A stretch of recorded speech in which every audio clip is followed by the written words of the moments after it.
అందుకే శివుడి వాడి దగ్గరికి యముడి వాళ్ళు రారు.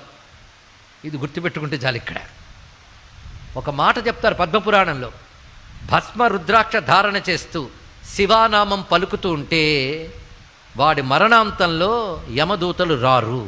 ఎందుకంటే వీడు మా క్యాండిడేట్ కాడు అనుకుని వెళ్ళిపోతారట. వెళ్ళుకొని తెలుసుకున్నాడు.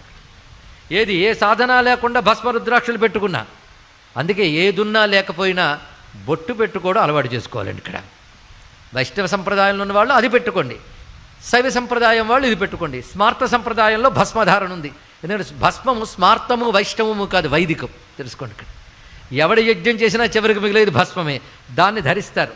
అది అకార ఉకార మకారములకు బ్రహ్మ విష్ణు రుద్రులకు ప్రతీకగా ధరిస్తారు. అగ్ని సారం భస్మం గనక అగ్ని 3 రూపాలతో ఉంటాడు. ఆ 3 కూడాను గార్హపత్యాగ్ని, దక్షిణాగ్ని, ఆహవనీయాగ్ని. వాటికి సంకేతంగా భస్మధారణ చేస్తారు. 16 స్థలాల్లో చేయాలి అది.